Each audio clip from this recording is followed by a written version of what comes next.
முதல் தர குடிமக்கள் அவர்கள். கடைசியில் ஒதுக்கப்பட வேண்டியவர்கள் அல்ல.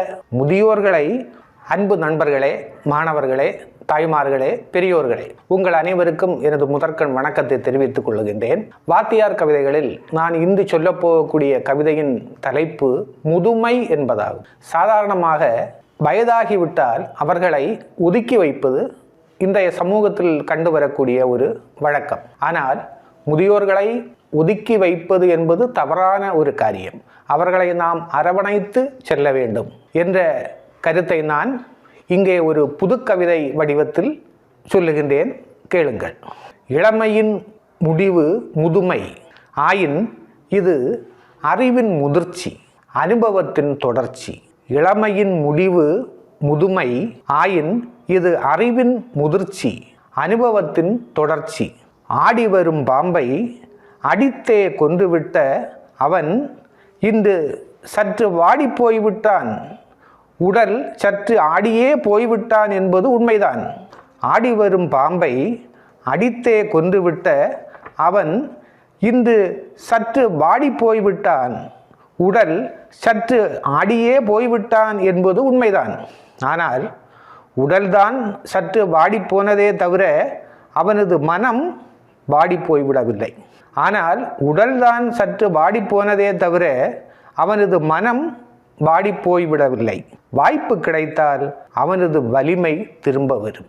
வாய்ப்பு கிடைத்தால் அவனது வலிமை திரும்ப வரும். முதுமையை பழிக்காதீர்கள், ஏனெனில் அது எவருக்கும் வரும்.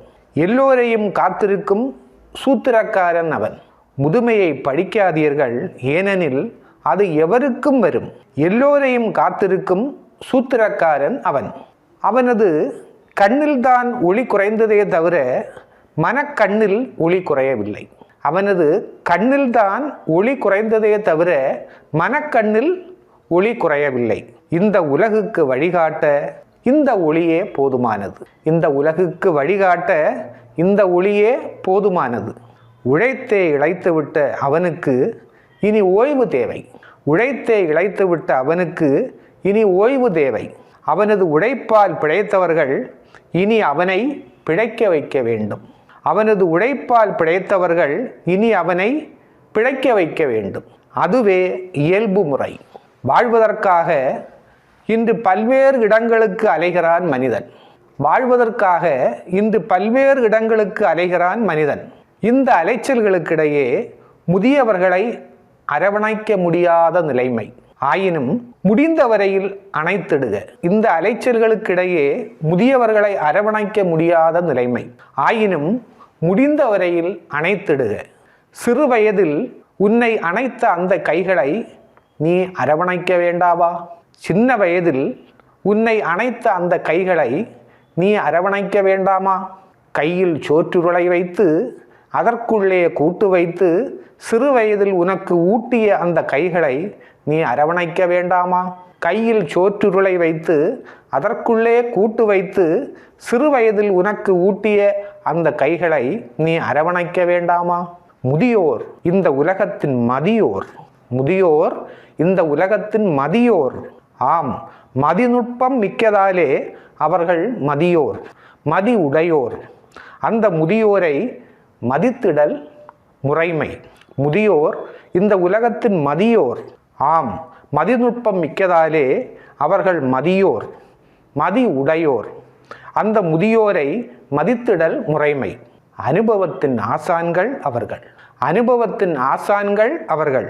தீர்வில்லா பிரச்சனைகளின் தீர்க்கதரிசிகள் அவர்கள். தீராத அன்புடன் பாதுகாக்கப்பட வேண்டியவர்கள் அவர்கள். அனுபவத்தின் ஆசான்கள் அவர்கள். தீர்வில்லா பிரச்சனைகளின் தீர்க்கதரிசிகள் அவர்கள். தீராத அன்புடன் பாதுகாக்கப்பட வேண்டியவர்கள் அவர்கள்.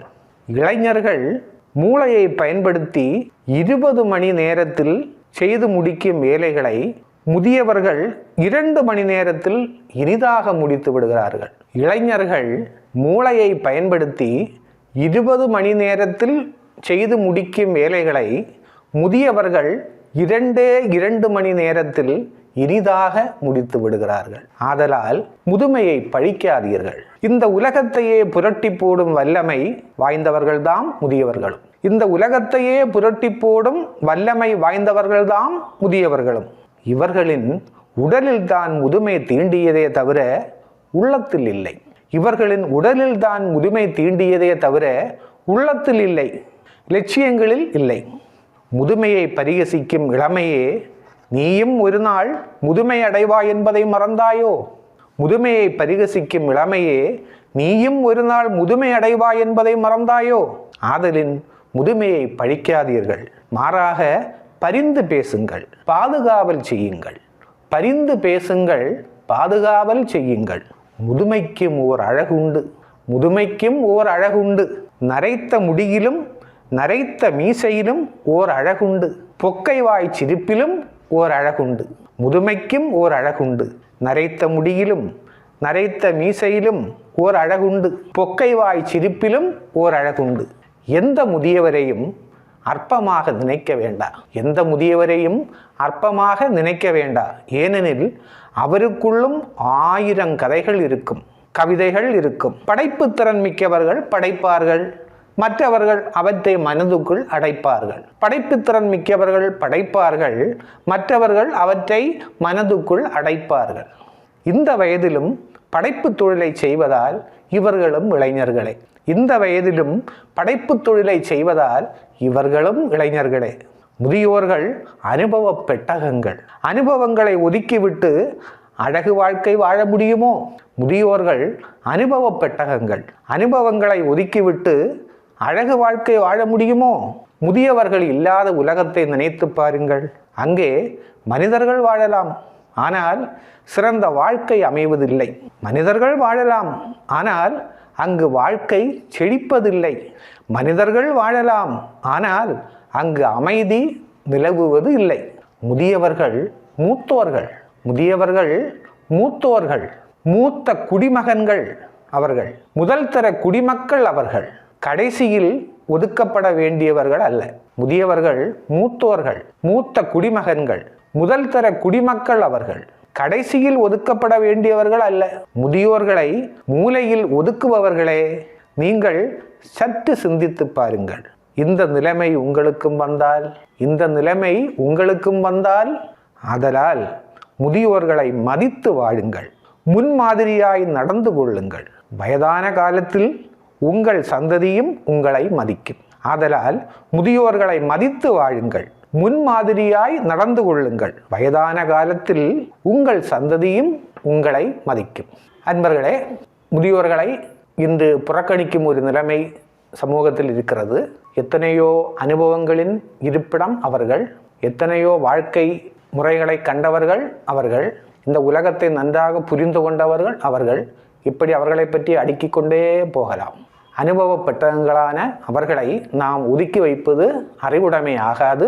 வயதான காலத்தில் நாம் அனைத்து அவர்களை காப்பாற்ற வேண்டும் என்ற நோக்கத்தில் நான் இந்த கவிதை எழுதினேன்.